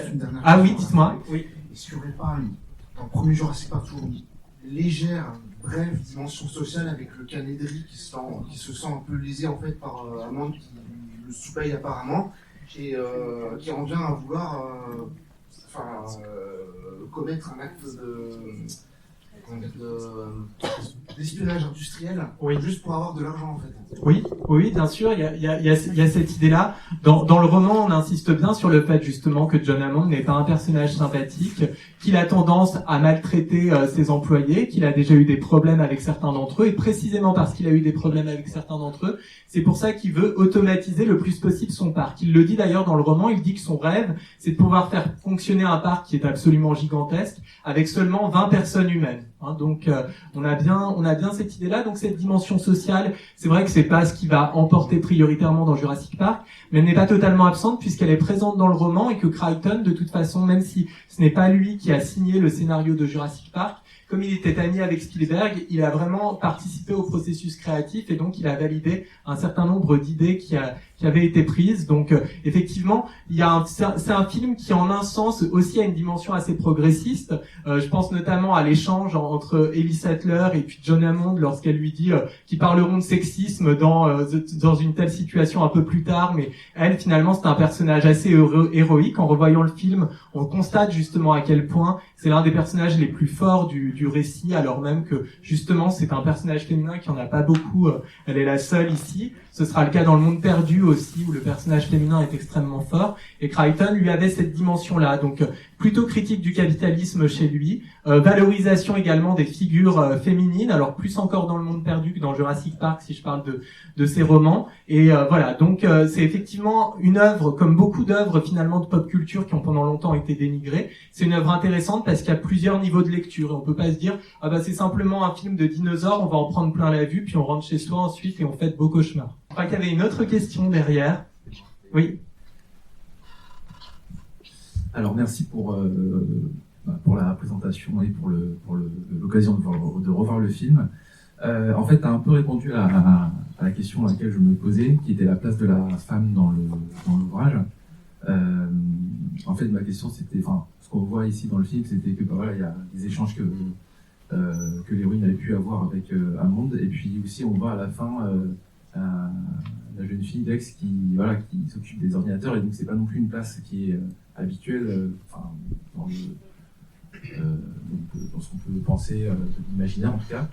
Et ma question c'était de savoir ton analyse au sujet de la place de la femme dans le film, ce que tu as dit un peu donné, mais aussi dans le livre et la différence qu'il peut y avoir entre la place de la femme dans l'ouvrage et dans le film.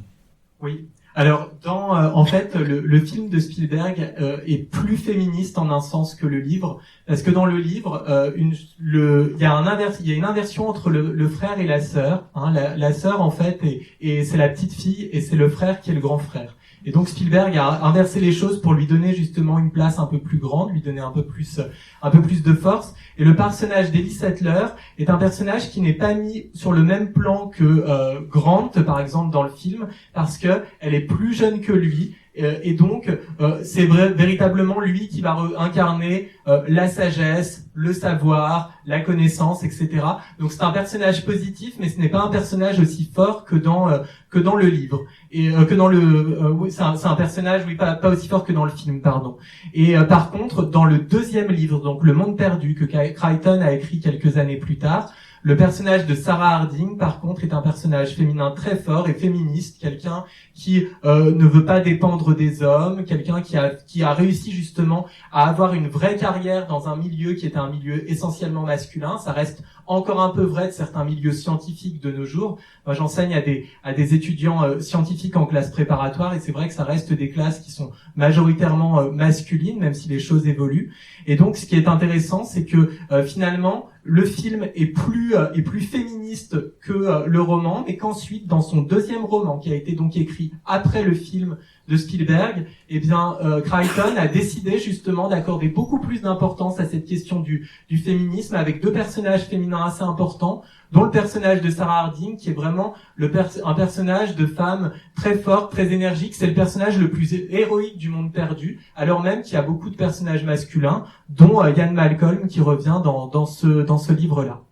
Est-ce qu'il y a, oui, d'autres questions? Oui. Alors le micro va...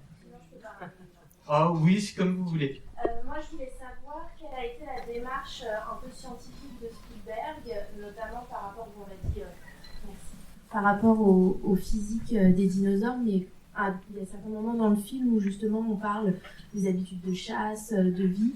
Et est-ce qu'il s'est entouré d'une équipe scientifique? Quelle a été sa démarche? Oui, alors déjà si on part du roman, Michael Crichton, lui, a consulté des scientifiques et des paléontologues pour écrire son livre. D'ailleurs, à la fin du roman, il a tenu vraiment à ce que ce soit le cas, pour que ce soit mis en valeur. Juste à côté de la page de dénouement, il y a une page de remerciement où il remercie les paléoartistes qui l'ont inspiré, mais aussi des scientifiques dans le domaine de la génétique et dans le domaine de la paléontologie.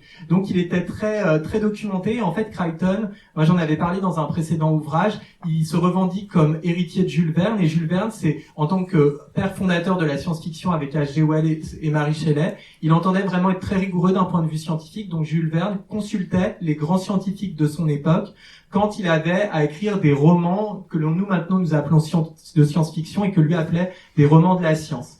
Et Spielberg, en fait, va vouloir adopter exactement la même démarche. Il y a un paléontologue qui a été consultant pour Jurassic Park, pour la trilogie. C'est le paléontologue américain Jack Horner, qui est considéré comme une sommité dans son domaine. Et simplement, donc, il va apporter un certain nombre d'éclairages qui vont permettre à cette époque une représentation relativement fidèle des dinosaures, qui ne vont pas simplement apparaître comme des monstres, mais aussi comme des créatures vivantes, de véritables animaux. Simplement, ils vont prendre des libertés, notamment pour une question artistique. C'est-à-dire qu'ils partent quand même du principe qu'ils ne font pas un documentaire paléontologique, et ce qu'il importe avant tout pour eux, c'est aussi de proposer un divertissement de bonne qualité. Hein, et là, par exemple, c'est pas alors, il y a des libertés qui ont été prises par rapport à des dinosaures. Elle en parlait tout à l'heure avec le Dilophosaure qui n'avait pas du tout cette collerette, et on n'est pas du tout certain qu'il était capable de cracher du venin comme c'était le cas. Oui. Ah bah voilà, il est là, presque en chair et en os. Voilà, c'est ça. Et par contre, si on prend un film comme Jurassic Park 3, donc Jack Horner était toujours présent ici pour traiter la partie paléontologique. Ils ont décidé de changer le dinosaure principal pour renouveler la saga, donc ils ont choisi le spinosaure. Et Jack Horner, qui savait pourtant que le spinosaure était un animal piscivore, eh bien a dit volontairement procédons à un certain nombre de modifications pour en faire un équivalent du T-Rex. Et d'ailleurs, il y a un duel entre lui et le T-Rex au début de Jurassic Park 3, où il l'emporte. Et c'est une aberration scientifique, en fait, ce serait impossible. Oui, mais tu sais, de temps en temps, ça fait du bien de se faire du mal. Oh. Alors, oui. Comment vous expliquez cette fascination pour les dinosaures dans la culture populaire Oui, c'est une excellente question. Il y a un psychologue qui a travaillé sur le livre qui en a parlé en partie, mais sans dévoiler tout cela. Puis là, votre question va au-delà. La fascination pour les dinosaures dans la culture populaire, elle vient du fait qu'ils ont remplacé en fait les monstres que l'on avait pendant longtemps dans les mythologies, les titans, toutes ces créatures monstrueuses. Parce que finalement, au 19e siècle, quand le dinosaure véritablement devient un objet artistique à part entière, on s'aperçoit que ce sont des monstres qui ont réellement existé par le passé. D'ailleurs, autrefois, certains qui avaient exhumé des squelettes de dinosaures pensaient que c'était des dragons en fait, et que c'était la preuve que les dragons avaient bel et bien existé. Donc en fait, la fascination de l'être humain pour le monstre, le monstrueux, elle existe depuis tout le temps. Il suffit de regarder les premiers textes littéraires de l'Antiquité, l'Iliade, l'Odyssée d'Homère, on a bien cette panoplie de monstres, tout ce bestiaire qui est présent. Et simplement ici, le dinosaure, il va fasciner parce qu'on sait que c'est un monstre qui a réellement existé. Et au fil du temps, ce qui va fasciner beaucoup avec le dinosaure, c'est de se dire, non seulement ils ont existé, mais ils ont existé pendant longtemps, pendant des millions et des millions d'années. Ils ont eu une grande diversité ensuite, donc c'est pas simplement un monstre qui aurait un seul et même visage. Par exemple, le cyclope dans la mythologie, il y a qu'un seul type de cyclope, il y a qu'un seul type de centaure. Là, on a une multitude de dinosaures différents et Jurassic Park l'illustre bien. Dans le film suivant, Le Monde Perdu, on a le Compsognathus qui ne fait que 50 cm et qui malgré tout est redoutable. Donc, il y a cette idée que non seulement ce sont les nouveaux monstres de notre époque, qu'ils ont existé, mais qu'en plus, ils nous fascinent parce que ce sont des modèles d'adaptation. Ils ont vécu pendant des millions et des millions d'années avant nous sur Terre, et rien ne nous dit que nous, notre espèce, sera capable de faire la même chose. Je voudrais juste préciser sur cette notion de temps, justement, entre une espèce vit tant de millions d'années, mais en fait, c'est très abstrait. Par exemple, il y a une image du livre où j'ai volontairement dessiné un T-Rex qui se bat avec un brachiosaure. Et en fait, c'est intéressant de constater que ces deux espèces sont séparées par plus de millions d'années que nous, des dinosaures, du dernier T-Rex. Waouh. Voilà. Donc on a une vision complètement déformée de la période des dinosaures. En fait, toutes les espèces qu'on voit ne se sont quasiment jamais rencontrées. Sauf certaines avérées à la même période. Mais la plupart du temps, on a une conception complètement erronée. C'est pas un écosystème tel qu'on le conçoit. C'est un écosystème de plein d'animaux qu'on ne connaîtra jamais, qui sont pas fossilisés, qui sont... Donc, moi, c'est ce que je trouve passionnant dans mon travail, c'est de tenter de les remettre en scène dans quelque chose de crédible. Et c'est toujours tentant de faire des scènes de baston, des monstres et tout, c'est bien, mais l'approche naturaliste est plus intéressante, je trouve, aujourd'hui sur le sujet, pour montrer que ce sont des animaux et pas des monstres. Et on découvre encore d'autres dinosaures. Oh oui. Tous les jours. Hein. Tous les jours. Tout le temps. Et moi, j'arrive pas à suivre, en fait. C'est pas possible. Il y a notamment un pays comme la Chine qui s'est ouvert, en fait, récemment, en fait, à ce genre de recherche et sur son propre sol et à le communiquer. Et en fait, c'est l'équivalent en découverte de ce que les États-Unis ou l'Amérique du Nord a fourni le dernier siècle. Ils sont en train de nous présenter des spécimens incroyables, inconnus, avec toutes leurs plumes, dont on peut même déterminer les couleurs tellement ils sont bien préservés par des études très précises des pigments des fossiles. Enfin, c'est incroyable ce qu'ils sont capables de nous trouver en ce moment, depuis une petite vingtaine d'années. Donc non, mais il y a encore tout à fait, on en trouve même en France. Sébastien en parlerait. Un des auteurs du livre, ils sont sur des terrains en France qui n'ont pas eu le temps d'être fouillés et qui ne sont pas fouillés alors qu'il faudrait faire. C'est une question de moyens aussi. Voilà. Oui. Alors en fait, pour moi,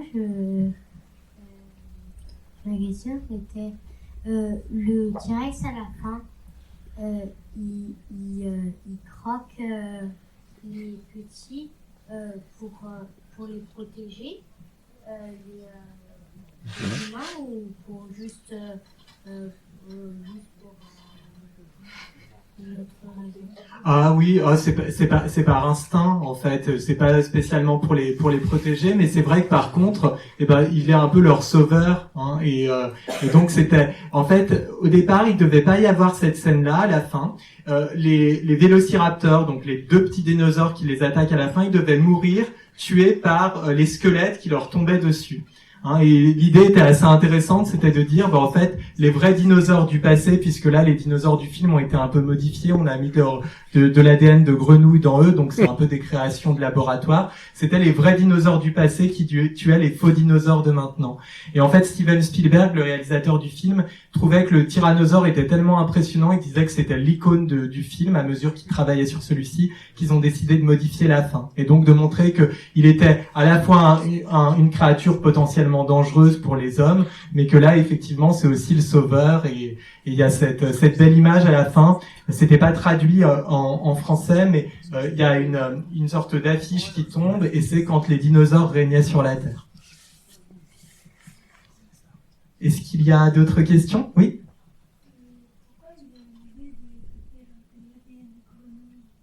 Ah oui, alors ça a été critiqué ensuite par des scientifiques parce qu'effectivement les dinosaures sont plus proches en fait pour certains d'entre eux en tous les cas des oiseaux actuels que des grenouilles, et simplement ici c'était pour expliquer que comme le sang de dinosaures qu'ils ont retrouvé pour les créer dans l'ambre était finalement très ancien, c'était incomplet, donc ils n'avaient pas tout ce qu'il fallait pour recréer le dinosaure en tant que tel, et donc ils avaient besoin de prendre l'ADN d'un autre animal, un animal qui vit actuellement et qui est donc un reptile, la grenouille, enfin un batracien, la grenouille, pour essayer de le créer malgré tout.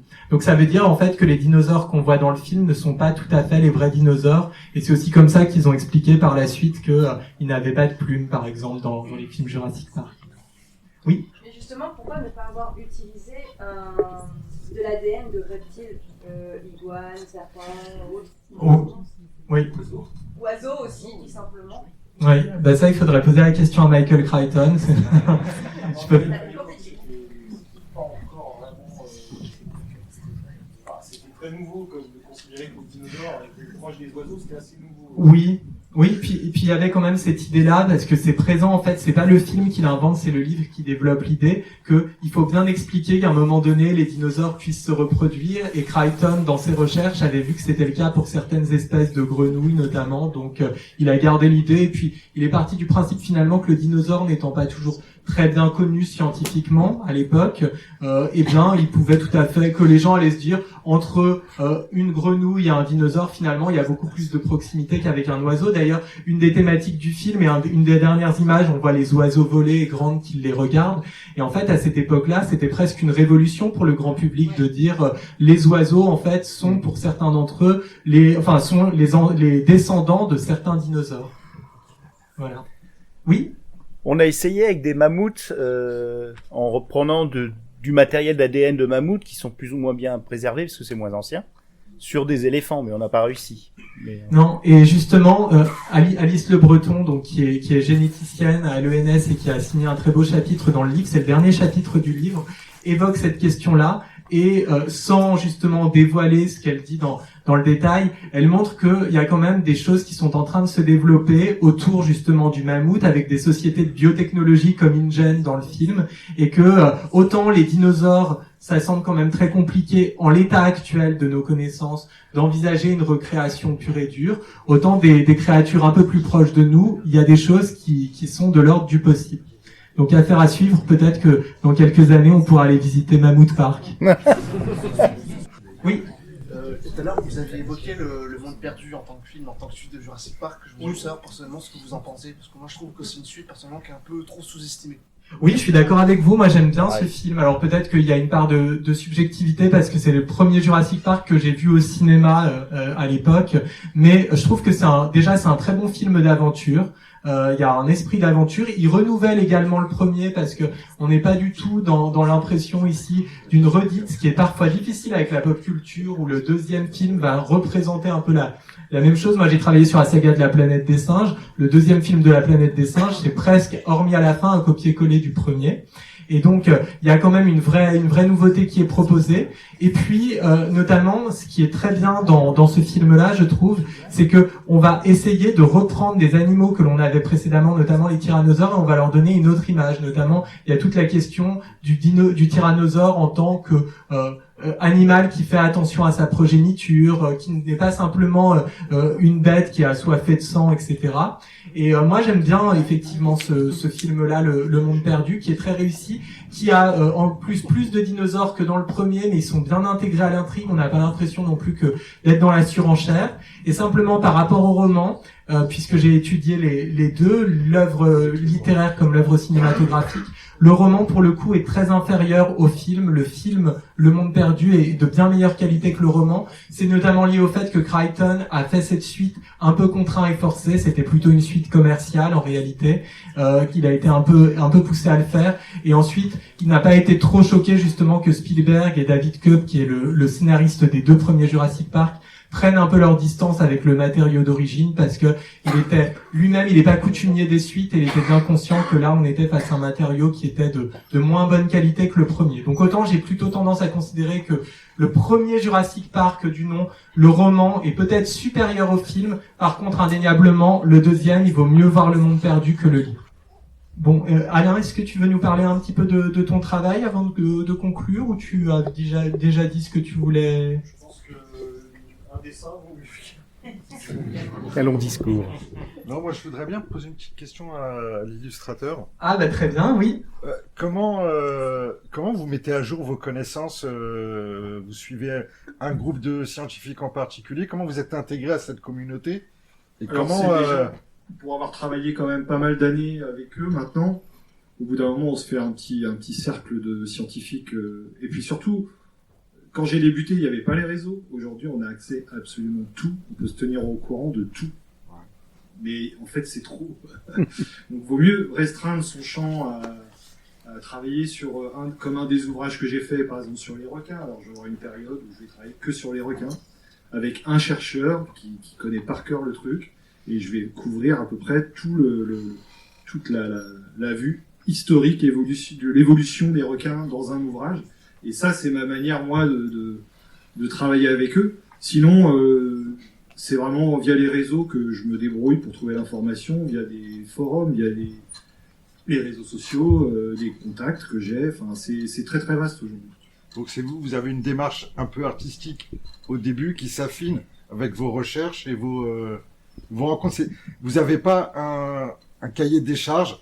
Tiens, on a un nouveau dinosaure à représenter.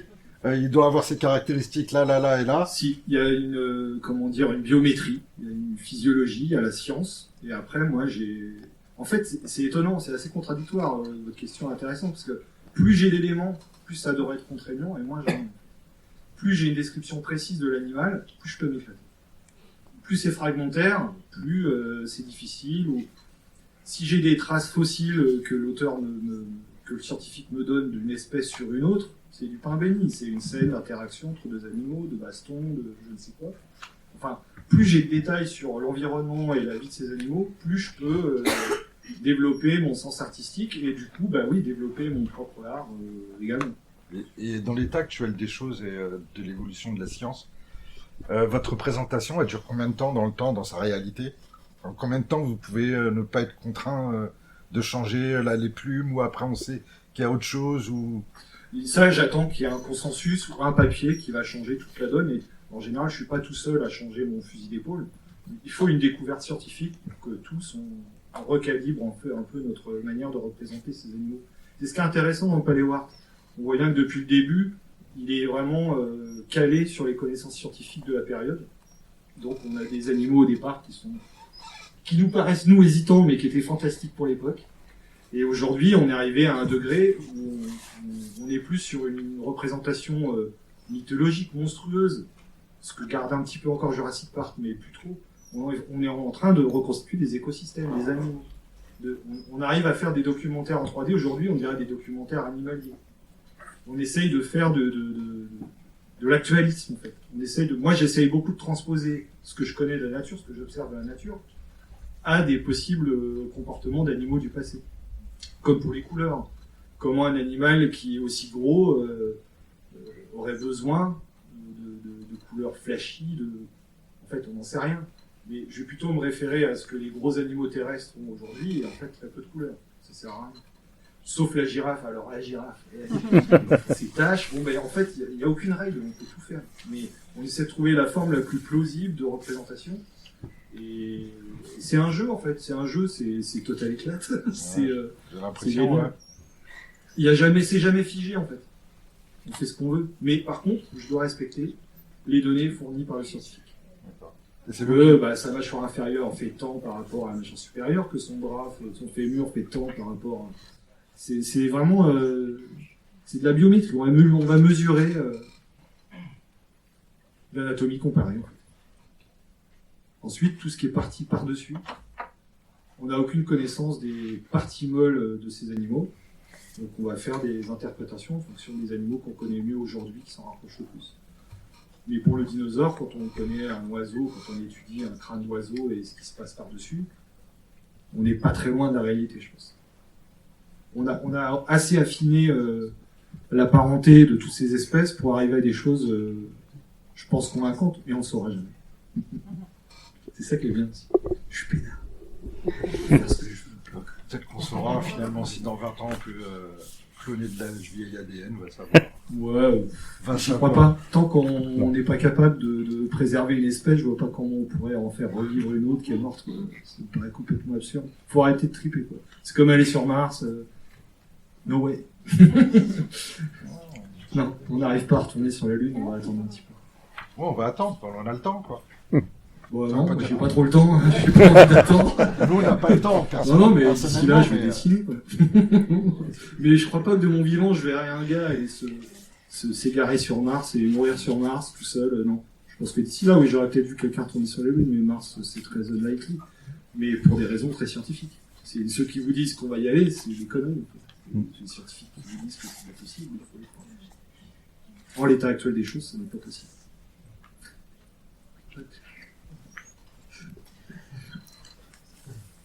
Voilà. Oui.